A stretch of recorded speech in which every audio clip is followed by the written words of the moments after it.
Om Namo Bhagavate Vasudevaya. Om Namo Bhagavate Vasudevaya. Om Guru. Om Guru. Welcome everybody to this fifth and final class in our series on communities. And today, as I promised, I'm going to bring up on my screen, I'm going to bring up a number of questions that have been submitted to me. And what I encourage you to do, if something comes up and it's interesting for you to ask, put your question in the chat box, and I have probably a dozen questions or so that have already accumulated, but if I can be quick enough, I'll try to get through these, and then any new ones come in, we'll answer those toward the end. But I was interested in thinking about this, and I was meditating before the class came on, and I went to the dictionary and looked up the word community, what it was, and I'd like to share a little bit of what is a community? And so in classical sense, the definition in the dictionary was a social, religious, occupational, or other group sharing common characteristics or interests, and perceived or perceiving itself as distinct in some respect from the larger society within which it exists. An example they give, of course, is something like the community of scholars, or you could have ethnic communities and so forth, many different groups. And another definition was a social group of any size whose members reside in a specific locality and often have a common cultural and historical heritage. Now, of course, as I mentioned in an earlier one, I grew up in an ethnic community in the United States. My parents had come from Finland, and Finn was spoken in my household, and not all, but many of the neighborhood people were of that descent. And so it was, in a sense, it was a community. And this word community is, I also noticed it's derived from the word commune. And we think of commune, we use that word, you think of this, a group of people, of course, living in a shared environment, but it really means to commune. Is historically meant it's to share, to associate, or with one another, to have something in common. And I think it stimulated to me this thought that from a spiritual perspective, the idea of community, to commune with other people is to expand our sympathies to include other people in our shared existence together as humans, as devotees, as aspirants, as souls, and I think my understanding of the teachings of Paramhansa Yogananda, I've come to feel that this is you might say the way to God realization that is very appropriate for this age. Now, of course, there will always be those who go off, stay in a cave, meditating very deeply, or, and the renunciate, extreme renunciation, such as that outwardly expressed. But I think for the general public, spiritual, and especially for devotees, spiritual advancement, spiritual progress in this age is following that advice that is given by Sri Yukteswar, the overcoming of the meannesses of the heart, to expand our love, to expand our sympathies, to embrace others. And as Master called it, he said it's the social way to God. In other words, through our inner realization, we begin to feel God's presence within ourselves. And of course, we have techniques, and he brought techniques for that purpose. But from that, to expand that sympathies out from our own little selves to our friends and family, our local people, in our environment, and ultimately out beyond to more and more and more, and till ultimately we embrace. In that expansive expansion, we embrace all. And I think this is the lesson society itself is learning and will learn. We obviously haven't learned it yet, but I think it's the lesson that more and more people will learn. And I think that prayer of Paramhansa Yogananda's is very apropos. He says, Lord, I want thee so that I may share thee with all. And I think that's, in a sense, what each of us, to embrace, you might say, to embody, embrace, and try to live according to that ideal. I want thee, Lord, I want thee, but I want thee so that I can share thee with everybody, because joy is infectious, and we feel that joy within ourselves. We want to share it with the larger community. Now, to the questions. First question that, and there's no particular order to these, it just might say as the order they came in. One question on the spiritual director role, you mentioned one of is to take care of the spiritual welfare of the persons in the community. How does that apply in places like India, where we don't yet have established Ananda communities, like in our village or in Palo Alto? And in other words, he's asking, well, you don't have a spiritual director, and perhaps we don't have a community. How does that apply? We're amorphous, you could say. We don't have a consolidated, defined community.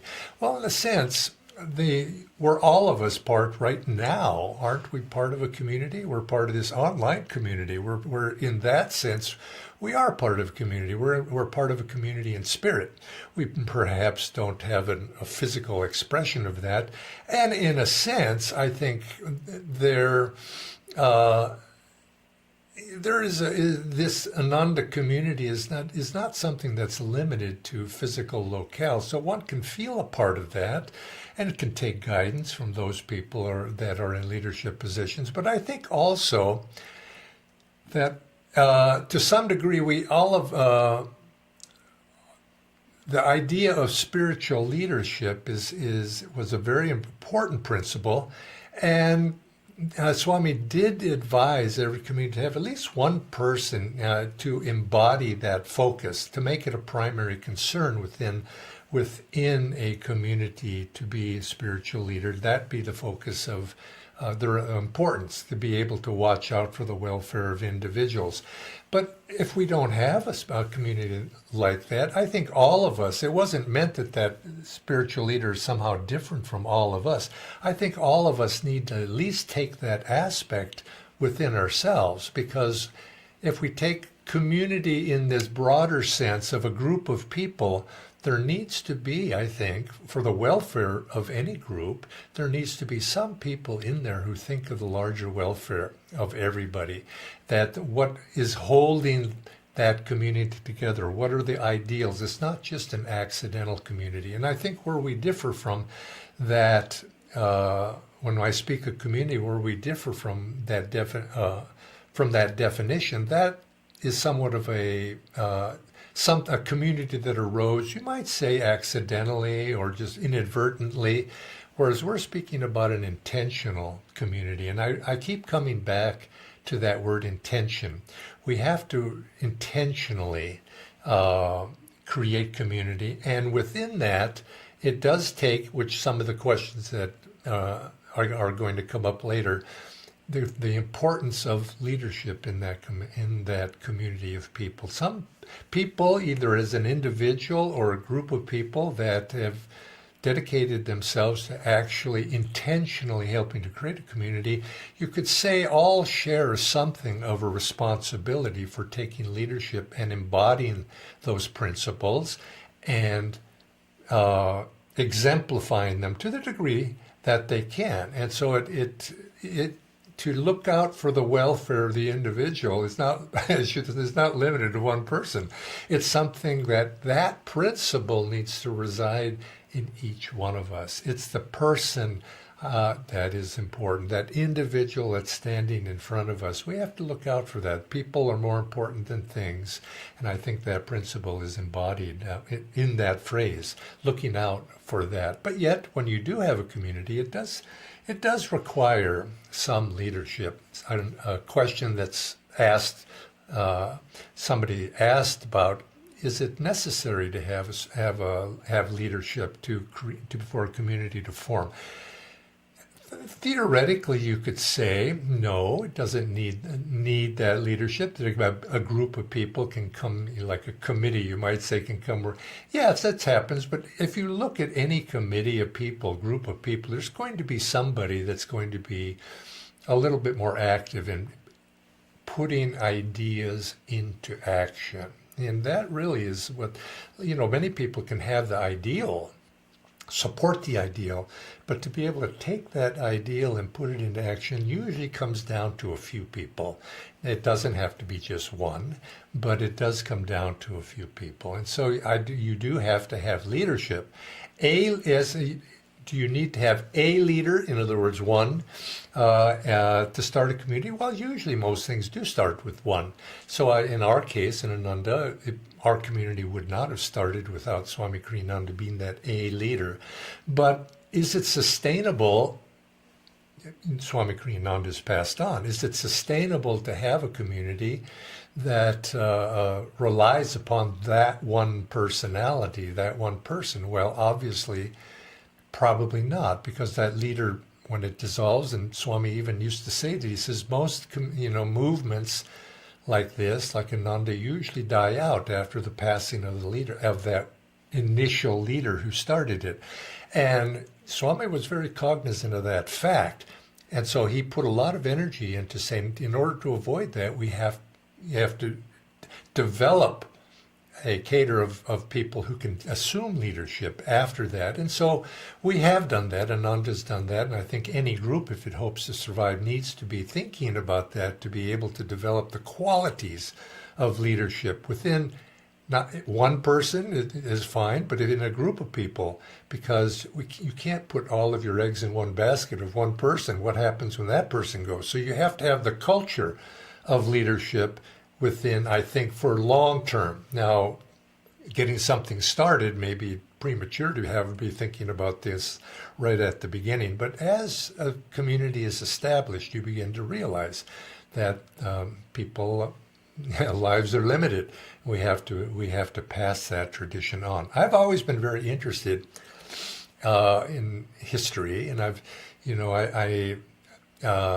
taken a number of seclusions at Catholic monasteries at different places, and they always have a library usually for if there's they have guests coming, and some have better libraries than others, and so I began to read a little bit about church history, and I became fascinated by the history of the various monastic orders, and having stayed in Cistercian monasteries, it was fun reading that. And how do they maintain? Because they've been religious communities have been existed for centuries. Way back into the first millennia after Christ, and they've sustained themselves. And it's an interesting tradition, but they almost always have a leader. The spiritual leader, the abbot, abbess, the mother abbess, lady abbess, and they have different, and of course they have different ways of choosing that.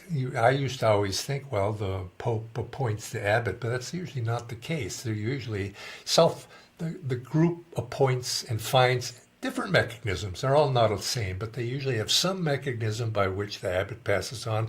A new abbot takes their place by the consent, often, of the members of that particular religious monastery or order. And they have different means, but they have embodied that. And once that abbot is chosen, sometimes it's for life, sometimes there's periods of time, they pledge their loyalty. And that's how they usually come up, to whom in that group spiritually is qualified, to whom they can pledge their loyalty, and they pledge their loyalty to that. And I think in a spiritual community, that seems to be, that's a very appropriate model by which to pass on. Somehow you have to have a mechanism for transition of leadership from one generation to the next, but it can vary. I don't think there's one answer to that. And another question here. As a Kriyaban, or one on the path of Kriya Yoga, how spiritual directors here help guide or support the individual at each center here. As a Kriyaban, or one in the path of Kriya Yoga, how do spiritual directors help guide or support the individuals in each center. Well, I think that's, in a sense, the primary goal is spiritual, of course, is the spiritual unfoldment and develop. And for example, I don't necessarily think that it's only the duty of a spiritual director to do that. I mean, for myself, I'm a long-time member here in Ananda Village, been also at other Ananda works around the world. And I think it's my duty simply as an elder, whether I'm a spiritual director or not, and I have served as spiritual director in India and elsewhere. But whether that's true or not in that position, I think it is my duty as an elder as somebody who has gained some experience to help other people, to look out for their welfare. And I think this is all of our duty, especially if the people have a little bit of experience. And so I don't think that is limited to just a spiritual director. But of course, if that is one's role, then one has to take that role intentionally and be able to to actuate that and to give advice, to help people, to be able to, sometimes tricky decisions come up and to help guide that, but not to impose. You don't impose anything, but you can offer help. And if people accept it, that's fine. If they don't, often the case. Actually, people come to ask me for advice, and I would always say first, I'd say, do you want advice or do you want support? And I've found that most people don't really want advice. What they want is support. And unfortunately, sometimes it's support for their own already ideas that they have what they ought to do already. But you have to support them spiritually, and then maybe once in a while give a little bit of advice. And okay, third question, the ideal number of people in a community, what might that be? I don't think there's an ideal number, and I think you have to, because whatever that number is in a community, different sizes have different qualities. I've lived in Ananda communities most of my life. And at the beginning, they were small, and there's a certain charm to a small community. Everybody knows everybody, and things tend to work on a consensus basis. Because one person, if you're one amongst 20 people, well, you have a big impact. So the need for consensus on everything tends to be more, and you can communicate with everybody, and people can come to consensus on many different things. How should we do this? And it's more family-like. And of course, that family grows, and then pretty soon you have 50 people. Well, that's kind of nice too, because, families can be a little bit confining after a while. You want to have a little bit of variety. And that begins to, and there's more, as a larger group of people can do more different things. As a community begins to grow, there's more opportunities to express in different ways. And it has a different quality. And it can keep on growing. Now, I do think there's probably it comes to a limit of when you can really know everybody and be familiar with everybody. Right now, I'm at Ananda Village, and it's many hundreds of people, and I really don't know everybody. I kind of recognize the face, but I don't really say I know them. And but yet we're a very successful community. And so it varies, but I do think if I was to I'd say, I read once somebody doing a study of these sorts of things that any one individual has a very difficult time getting to know more than 150 people. And they can hold that and be somewhat relatable to about that many people. Where do you draw the line on these things? I don't know if that's possible, but I think communities, would probably be successful in the 100, somewhere between 100, 150, somewhere in there. But I don't think we need to set, firm limits on all of that, because different communities have different purposes. You see, now Ananda Village has a lot of purposes, a lot of things it can do, and so a larger community seems to be appropriate and works quite well. Swami Kriyananda used to say, we ought to have a community of 1,000 people. Well, I can't imagine. That would be a huge amount of work to be able to coordinate that many people, and you end up having to have a bureaucracy to do that. But yet, I think it would be a nice statement to be able to actually do such a thing successfully as a model, you might say, for society as a whole, because it's larger and it's like that would be like a little town. I don't know. We'll have to see in the future, and I think I don't think one should necessarily limit one's aspirations, but usually I think most communities we're talking in the 100, 150 maybe, or smaller, and that would, I think, be appropriate. The dynamics change as the size changes, you'll see. How much land is needed to create a self-sustainable off-grid community? Well, this is, of course, again, what is one's intentions? And I guess you could even take this to say, why do we want land? Well, physically, we have to all fit, of course. You could sort of say for that reason, it's the various functions of the community. But probably you could have a very nice community with 5 acres of land, and you don't need. But I think when people say a self-sustaining off-grid community, they're thinking of agriculture, they're thinking of those sorts of things. And of course, if you're in a city, how are you possibly going to have, unless 5 acres is huge expense? How can you even find that within a community? So other variations are necessary, I think, and I think most people do, as I pointed out sometime previously, most people do live in urban situations.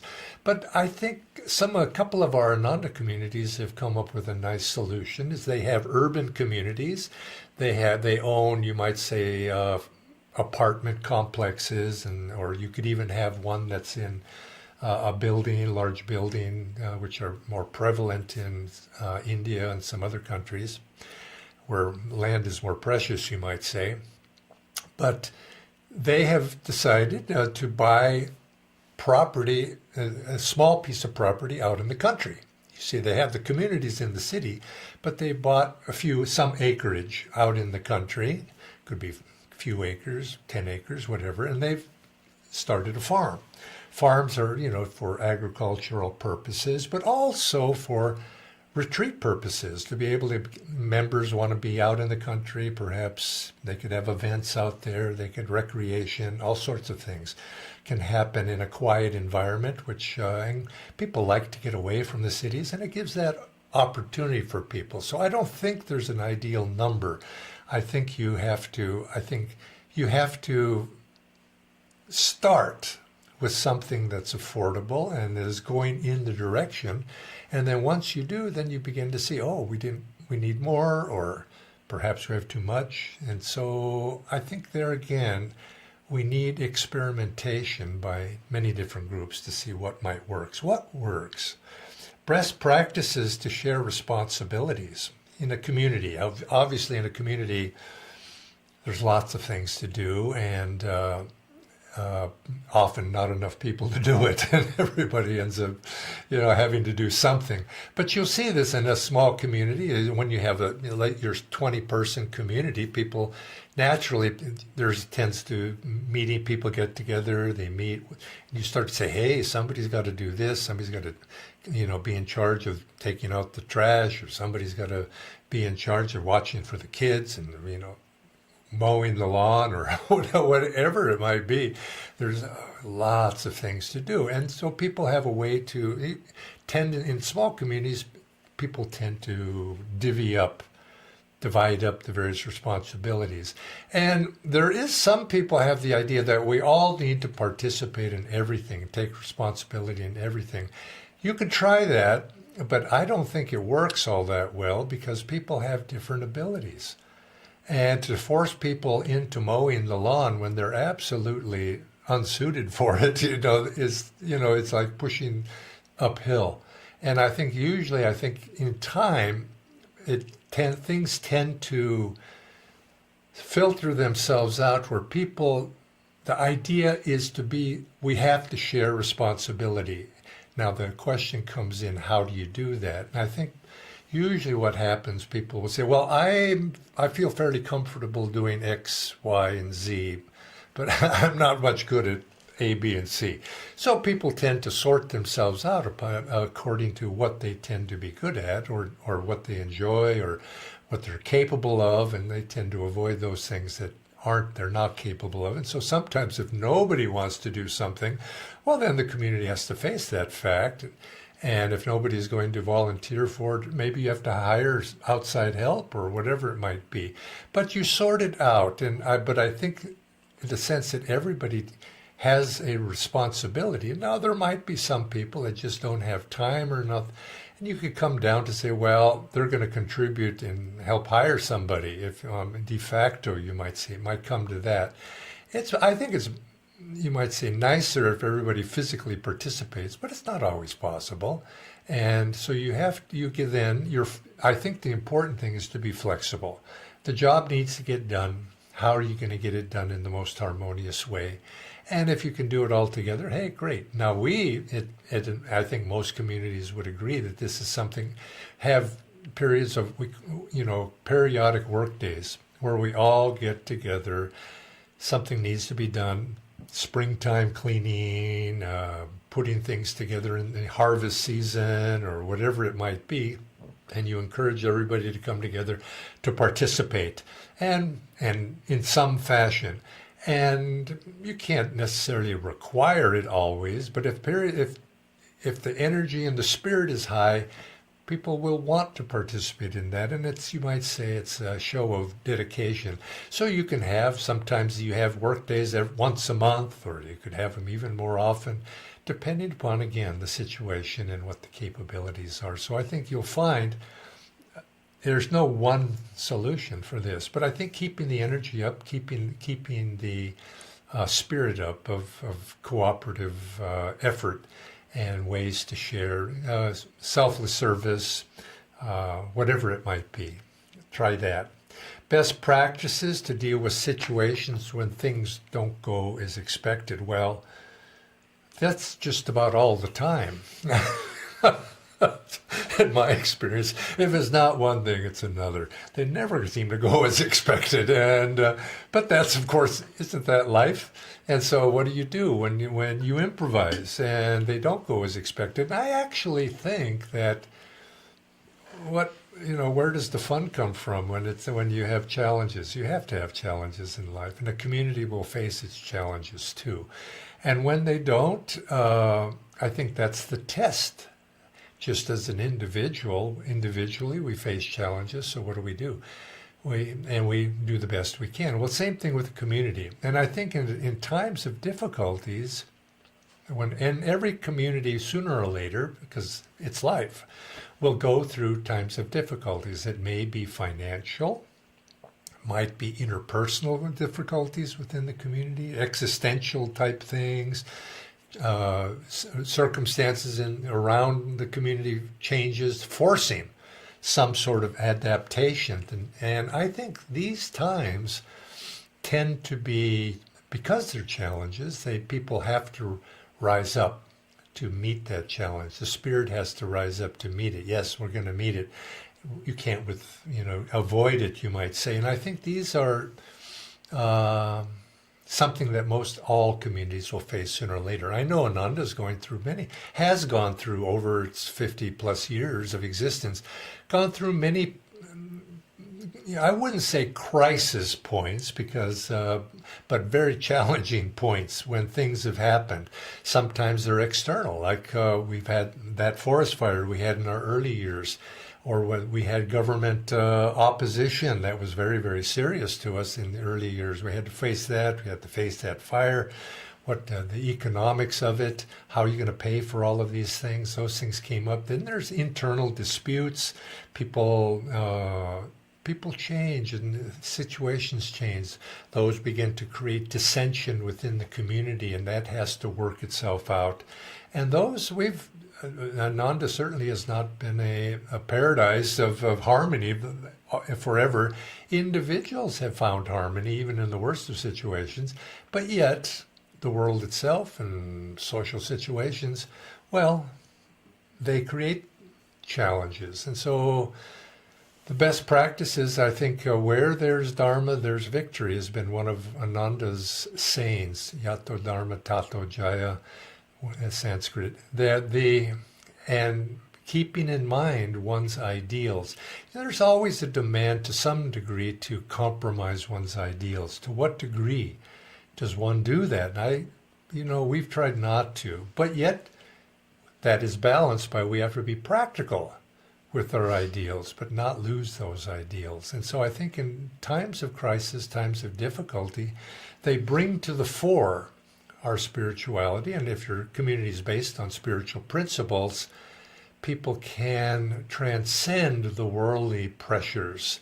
And I think that's one of the values, you might say, of a spiritual community, as opposed to, you might say, a secular community based upon economics or something like that. You kind of can get beyond your likes and dislikes and sacrifice for the whole, which is a life demands sacrifice from time to time because it makes us grow.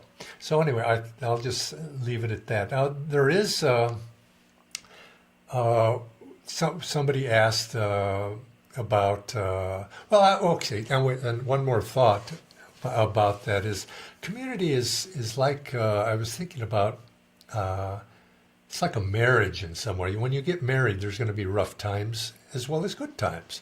You're going to face challenges, but you're committed to a principle.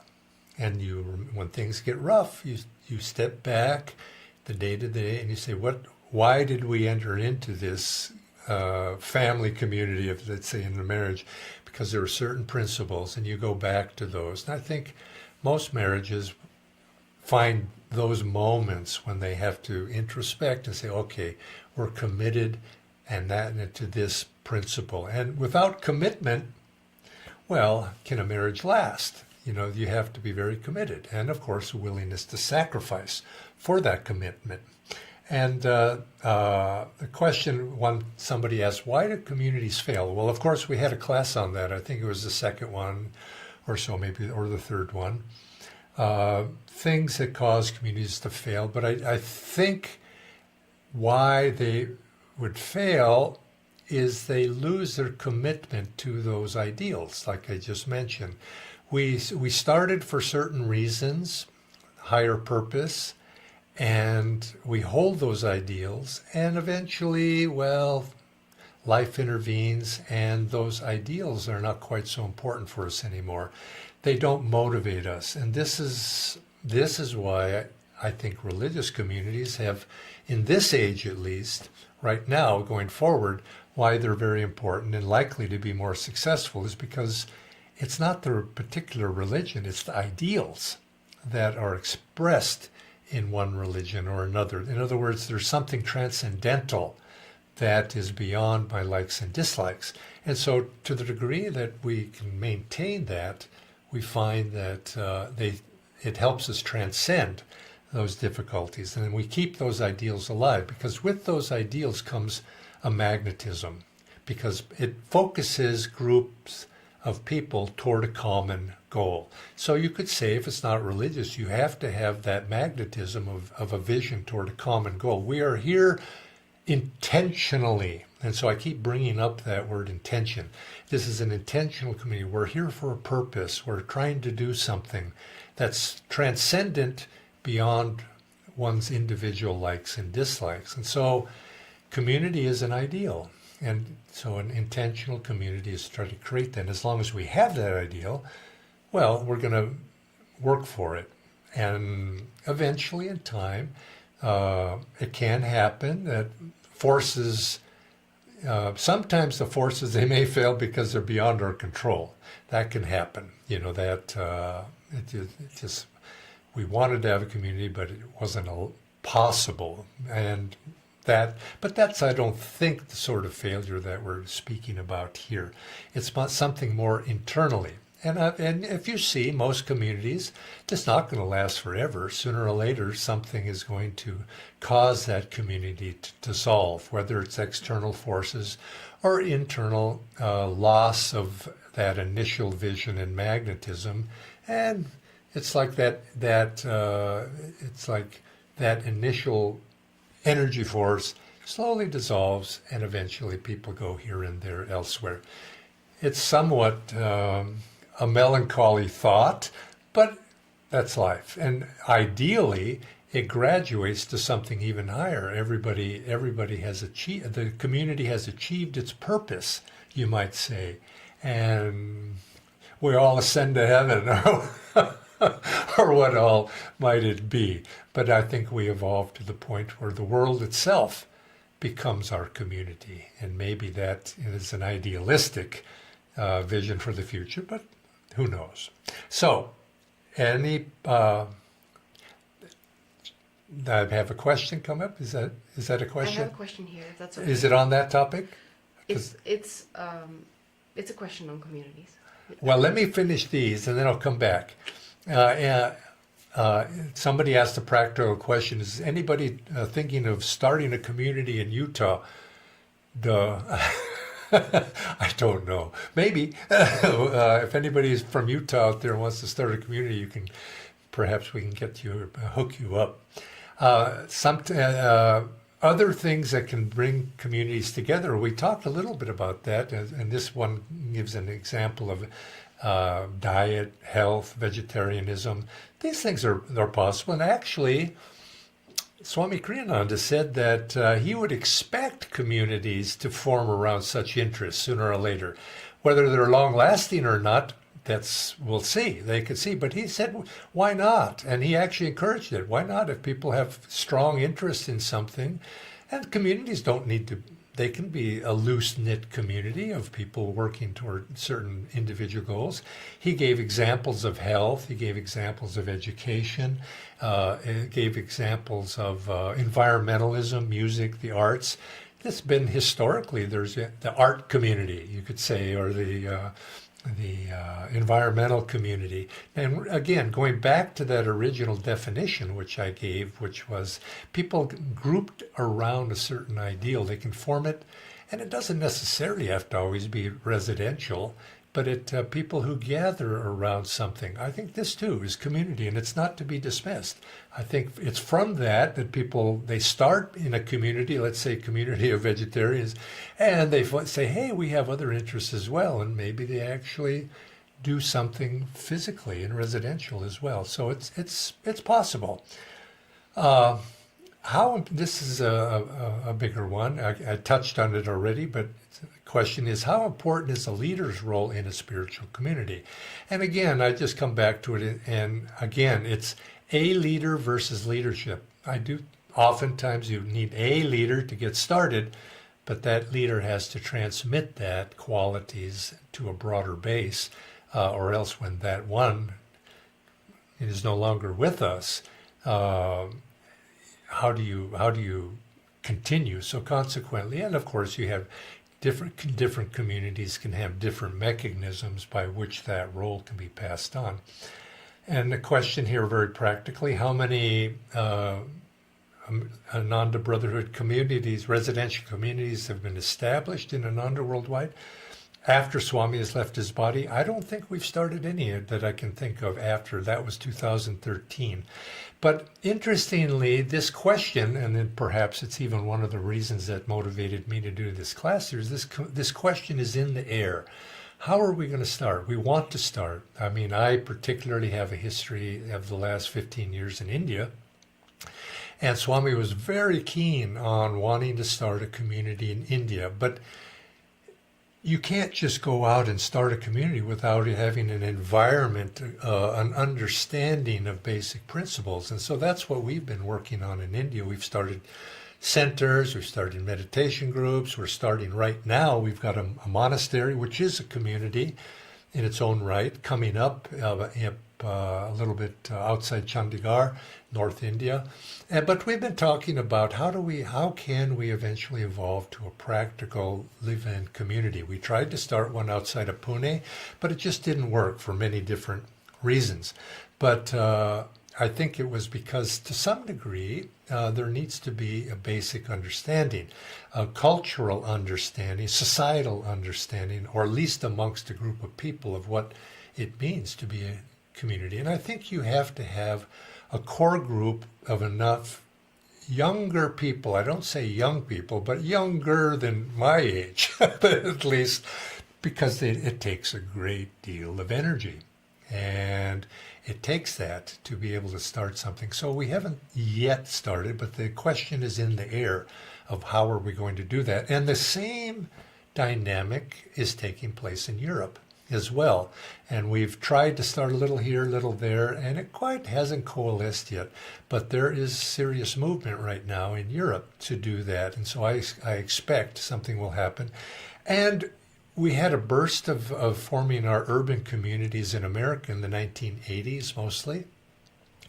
And we've started centers in other locations, but to actually call those initiatives communities might be a little stretch. But we do have community in the sense of the ideal, in the sense we have this online community, which we've started, which we're participating in right now, both in India and in America. And we have the, you could say, it's not concrete, but the idea of groups getting together in different formats around the idea of community, this more or less nebulous community of artists, community of gardeners, community of people interested in one thing or another, those tend to be forming. But to actually buy property and engage in that, this is something that's in the air. So I can't answer that in the sense that we've been able to find the formula to start these things, but we are trying, and we'll see. I would expect within this decade we're in right now, the 2020s, I would suspect something will arise in this decade. And so now, the questions that have come in online, do we have one or two? I have one. How to create an intentional spiritual community in which the members have different spiritual paths and to keep the respect for each other. Yes. How does the question, I'll repeat, how to start a spiritual community in which its individual members have different spiritual paths. Actually, there is, without naming anybody, there is such an effort going on right now with Friends of Ananda community trying to do that. And I think it's a wonderful experiment, and we'll see what happens. I don't want to point them out specifically because who knows what's going to happen, and it hasn't actually started yet, but it's in the works. But how to do it? This is a big question, and I'm very curious. I'm very curious to know the answer. What is and I think it should certainly be possible. And in a sense, Ananda communities have always been tolerant of people. We say they were formulated around the teachings of Paramhansa Yogananda, but the teachings of Paramhansa in a broad sense, you could say. And all of our communities have always had people of different persuasions within them, and we're very tolerant of that. So I think the ideal here is speaking from an Ananda point of view, I certainly think it's possible to have such a thing, but usually the leadership and the driving force needs to have some focus. And I think it comes back to a clarification of what those ideals are, and to the degree that they can be embodied and actualized and agreed upon. I think that's the key. So I for example, there was a group of people speaking. Wouldn't it be possible to have a community of Methodists or a community of Presbyterians or a community? But then it was broadened out from there. Well, of Christians, whatever their denomination is, of course it would be possible to have such a thing if everybody could agree, you see, on basic principles. I suspect if to the more narrow one's definition of what those spiritual principles are, of course, the more narrow it is of the community's focus would be. Maybe that could be good in some ways, in the sense it's coherent. And the broader it is, perhaps, does that lose magnetism, or does it, by the fact that it's more inclusive, perhaps it gains magnetism? This is a wonderful experiment. I hope people will actually take up, because I think it is going to be the challenge of this century. you could say this 21st century, is communities are developing, coming together, and I think there are common values. Are they enough to hold people together? They should be, but it depends on the consciousness of the individuals. If individuals of our high consciousness, why should it not be? I know there are small groups of people that are actualizing this in small groups. And so I would say the answer is yes, but we need more, and we need a more definition to that. So if you know of those, please send some information to me, because I'm interested in the topic, and I'd like to promote that. Now, I would actually say I'm sounding a little hesitant on it, but I should remind myself that there has been a very large community movement in America ever since Ananda began. It probably precedes Ananda. So yes, the fact is there are many communities in America already, and they certainly are not all religious. So yes, I'd say the answer definitely is yes. The dynamics of how to create them, it's a little bit amorphous, but there is a whole communities movement which you could get in touch with. There used to be, and I don't know if it's still existent, the Communities magazine, and the founder of that magazine was a friend of mine, and he would travel throughout America from one community to the next. He never had a permanent place to stay. He always was staying with somebody in some community. He called himself the peripatetic communitarian, and he affirmed that, and just like I do, that yes, communities are a viable alternative and they will succeed. And so you'd have to delve in a little bit more into the nuts and bolts of that, which is beyond my capacity. Maybe that magazine still is in publication. Check it out. Maybe on Google you can find it. So any further questions? Anyway, I'm going to... Some questions here, Jaya. Pardon? From India. There are a few questions from India. That's that disembodied voice. That's Bharat, who's hosting this. Yes. From India. Give me some more questions. There's a couple of questions. The first one is, how to buy property for community use and spreading master's teachings in different ways? Is creating an NGO by fellow Kriyavans to achieve this end a good model? Well, so you're basically, what's being asked here is that can we starting a legal structure by which these ideas can be promulgated? Well, of course, in India, that is exactly what Ananda is. It is an NGO,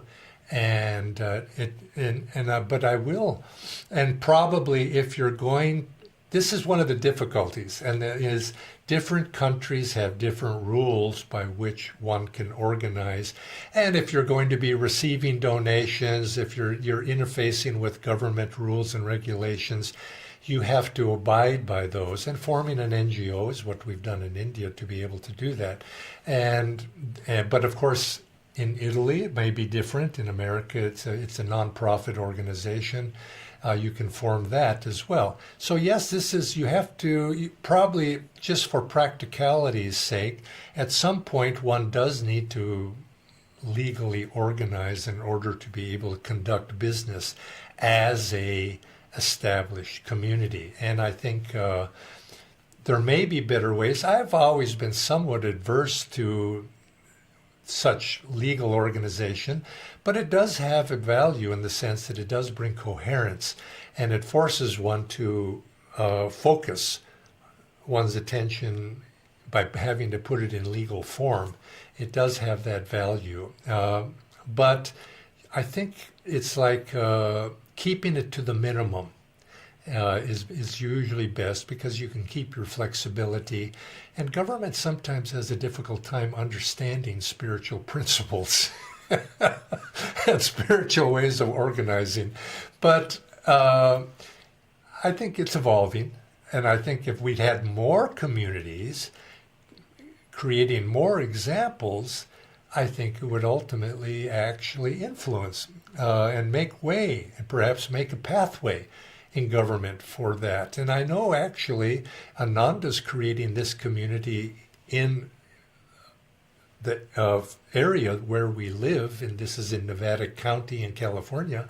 When we came here, there was no land use policies that made way for such a thing as a community, and we blazed a trail to allow that to happen. We had to create,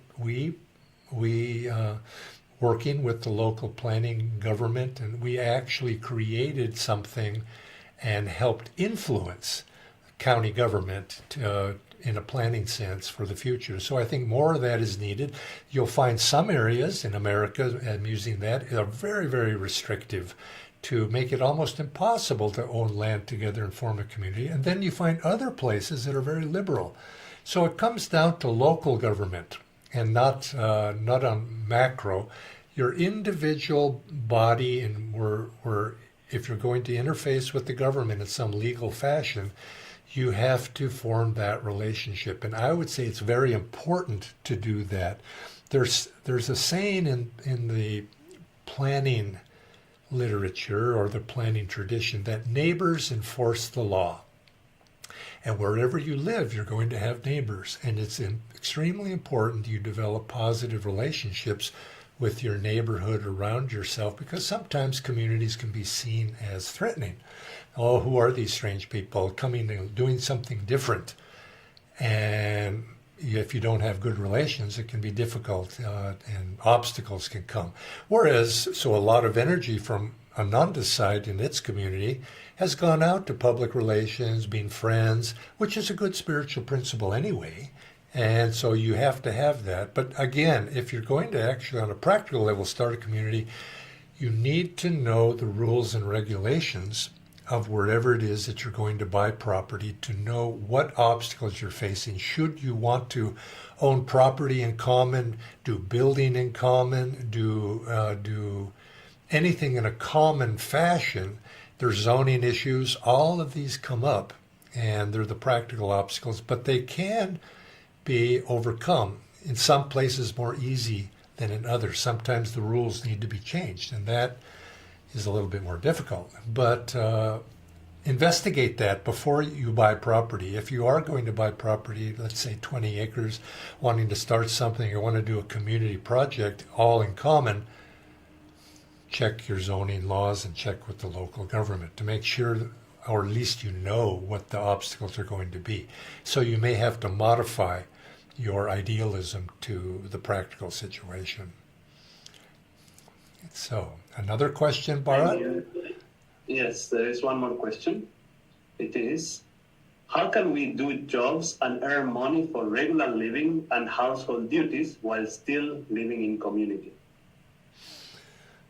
You have to balance your life. We have duties.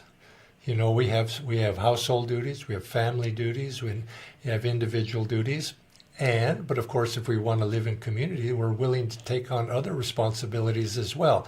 In other words, to participate, but participation in a community has to be considered on many different levels. And we have to remember that each of us go through various stages in life. A child is one thing, a young adult is another, a married couple has other duties. And so consequently, a community is broad-based. And this is, you could say, if everybody's expected to do the same thing and take up the same burdens, it doesn't allow for a broad range of people to be in that community. So if you're going to have a community that has children, young adults, families, elder people, the people with lots of resources, other people with less resources, there has to be, in different talents, there has to be enough leeway to allow for those variety of situations. And you accept the fact that if people have a community has people with lots of children, well, obviously parents have certain duties. They have to be accommodated. And the same thing, if you have elders who can't work as so much, they can't do outward things so much. They have different needs. So you have to find accommodation for that. I think this is one advantage of having a community that's a little bit larger and broader, because there's more spectrum, you could say, for the variety of people that you have. So but everybody can't be expected, I don't think, to do the same thing, and to equally, we're all going to do this, we're all going to do that, we're all going to do the other thing. It might be, perhaps in a religious monastery, there might be everybody does everything the same, but I don't think that probably is even the case. There has to be a certain, according to one's ability, and according to one's ability to give, and according to one's ability to perform, and we have needs according to our needs, and so there has to be variety. I don't know. I don't think it could survive otherwise. Anyway, other question, Bharat? That's all we have received. Okay. Thank you, Jaya. Okay, well, I want to thank everybody for participating in this 5-week journey on this discussion of communities. Please do communicate. You can send email directly to me, Jaya, Jaya, at anandaindia.org. I'd like your comments, and I'd like your questions if you have questions, and I will respond sooner or later, depending upon how many questions come in. And let's keep this idea in motion, if it has any, because this is an ideal. The practical application of this ideal is going to take time, but it's in the ether for this age. And the principle of community, of coming together, is Sri Yukteswar, where I started with, when people aspire to that and come to that realization that the important thing is finding truth, discovering God, and seeking that, and that becomes the motivating factor in one's life, or higher values, if you want to say it that way, they naturally are going to be attracted, and their magnetism will draw them into the company of other people with similar ideals. And as we gather, that is the beginning of community. As we gather together in that way, similar ideals, and actuating that, associating with that satsang community, magnetism is built. And that magnetism is a powerful force, will draw support and will draw energy to these efforts. And the masters have predicted, and in this age that's going to extend before us for a period of time, some 1,000 years, 2,000 years, that this will be one of the forces, that a dynamic that is being expressed as consciousness, awareness increases in this age. It will manifest itself, because we'll begin, as Paramhansa Yogananda said in the Autobiography, he said that Babaji, Mahavatar Babaji, predicted that Kriya Yoga will be an instrument in helping individuals realize their kinship, with their brothers and sisters, through their own inner realization of God within themselves, and then seeing that same God that resides within us resides in everybody. And that force alone will begin to bring people together to overcome the divisions that are now so prevalent in society, divisions of race, caste, country, nationalism. Those will begin to dissolve, and will come together in a more harmonious world brotherhood community. God bless all of you, and I hope to see you again in whatever our next topic of class series is focused upon. God bless.